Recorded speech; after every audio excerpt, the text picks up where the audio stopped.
Zero Cool here, back again with another video, and top 5 of the week, right? You got to try to figure out who you're going to start building for next week. And with the recent buffs that they gave to new Avengers, you should probably focus on a few of them. We don't have all of them yet, but you should probably still focus on them.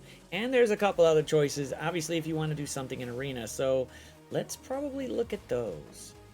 Right here, right now, we're going with Coulson. Obviously, the big hit here is reduce speed bar for primary and secondary targets by 20%. 20% is a lot of speed bar, especially in Crucible, especially in War. So beefing up Coulson would not be a bad thing. Obviously, EMP punch, that would help, but it's more faced on in War and stuff. But you clear all positive effects. That's pretty good. And then here, you're applying offense up to all shield and new Avenger allies. Now, this might prove really, really good inside of Crucible, because flying offense up and in room 4 flying them to all new Avenger and shield allies, they all get offense up, and when you got offense up on your turn, you get assist now. So this might prove to be a beautiful character to take up right now. And with the recent speed increase from Ronin giving 15% speed outside of War, changes the game just a little bit, but he also gets to, you know, if you had Shield Medic there, which you can potentially have, you can fill the speed bar of Shield Medic. So that way, Shield Medic can do some stuff. I don't know if Kevin's going to be great, but whatever. Mockingbird, yeah, this is the bigger one here. She's basically healing up everybody, every turn, everything. That's what you want. Generating ability energy as well, which everybody needs. So she's generating ability energy. Some people might be able to go turn 1 outside of Crucible, and that would be a good thing.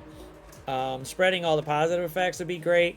The big one here is she gains offense up for 2 turns on spawn. So room 4, yet again, might be something you want to look at, because could be relatively interesting. So you might want to do that. And she summons a shield ally, so it's gonna be interesting for her ult here, because she summoned shield medic.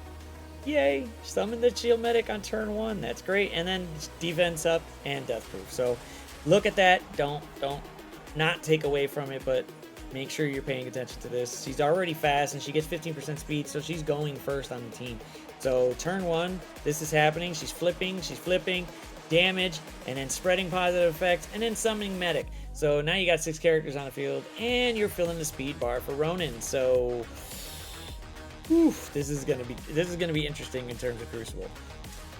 The next one you got is Hard Light. Hard Light is, well, she's still dominant in War. This is crazy. Reducing the turn meter by 30% is a big thing. It's even out. It's outside of Arena anyway, so it's everywhere. So it works great in CC.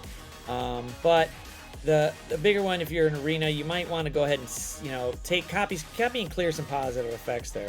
Obviously, she's not going to, you know, copy taunt, but she can copy a bunch of effects, which is great, and it buries them, and then you remove, you know, random positive, negative effects from allies, and then apply defense up, which team does need defense up. But this is all outside of Arena, which goes out great.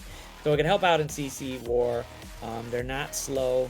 The big thing here is that she's getting speed bar on spawn everywhere per Secret Defender ally. Now, most people don't really like to take Doctor Strange, but might be beneficial. But the only thing I've seen so far is that huge Doctor Strange can be a pain in the ass. Other than that, really doing too much. So usually you would see her with APOC or Skrull in the higher alliances.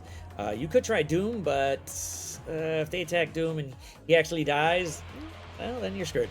So, but I've actually matched up a couple of the Secret Defenders with Hela and Apocalypse and Quicksilver to go ahead and blast the Arena, and it seems to help out. It seems to go okay. Not the greatest, but okay. Could be. Black Cat's number 4, basically number 2 on the list that you should be beefing up. Basically, she's reducing speed bar on her basic, but most people aren't going to do her basic right away.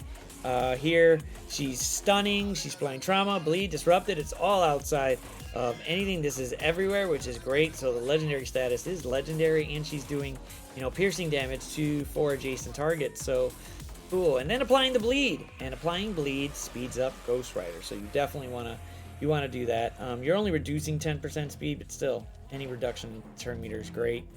Her ult is turn 2, but if you're going with them in room 6 and Crucible, this is going off turn 1, and she's doing a lot here. She's not reducing speed bar, but whatever. You're clearing immunity. She's gaining immunity. You're clearing charge all off there, and you're transferring all negative effects from her to there. Boom. So not too bad. And you can't get revived after the ult, so happy you.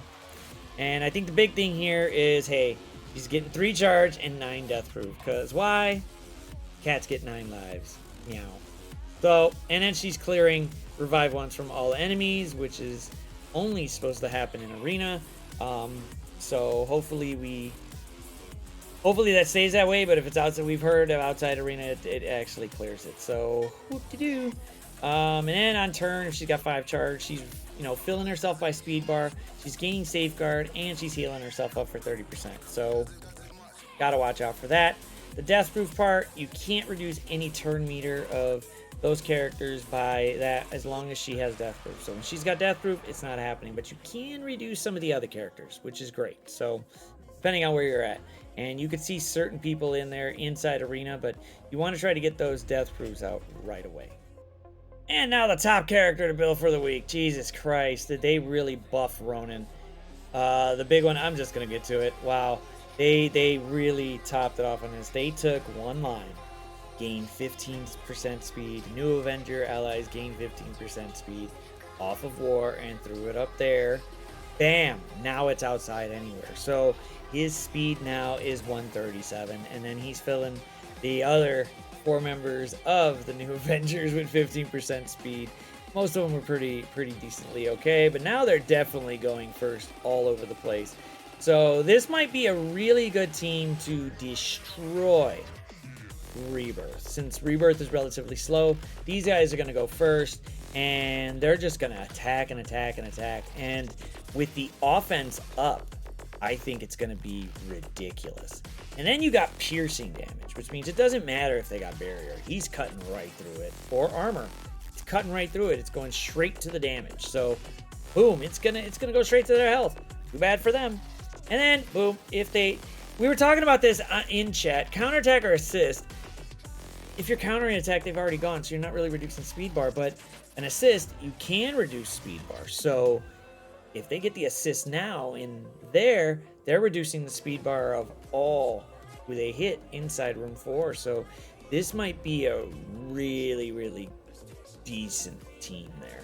Might be good if he gets assist now all over the place, and he's reducing speed bar per new Avenger ally. So he's knocking out 20% speed bar for every assist. That's a lot. Here he's doing more piercing, but he's stunning on turn 2. But he might stun on turn 1 with Mockingbird, because Mockingbird gives off ability energy. So, yay, I guess. Yay, this is great. That's cool. And then any more bleeds, that's always good. We want them to bleed out. And then here on his ult, he's clearing revive ones on the primary target. So, obviously outside of war, he's able to do it. But in war, you do trauma, but that's fine. But the piercing damage here, and then bonus attacking for 50% piercing, then 250. This is nuts. This is crazy. And then, you know, on enemy revive, he's blinding the enemy. So they get revived. They're coming back with blind. Your attacks mean nothing unless it's unavoidable. And then if Black Willow's an ally, I don't know why this tag's in here because, but why are you going to match him? Why are you going to team him up with Black Widow? I don't see the point. But gain 80% focus and then gain 15% speed. So that is a lot. The bigger one there is speed. So number 1 character to build this week. You guessed it. Ronin. So build this guy now. But remember to like, share, and subscribe to this video. Just let me know in the comments down below what you guys think for the week. This is 5 characters you should be building right now. This is not, you know, too comprehensive a list. I wanted to do just top 5 and then knock it out. And let me know what you guys think. But I think with the recent changes for New Avengers, the New Avengers are going to be a little bit, they're going to be a little bit of a pain in the ass. And I would have put Thing on there and Tigra, but, you know, Tigra's not out yet.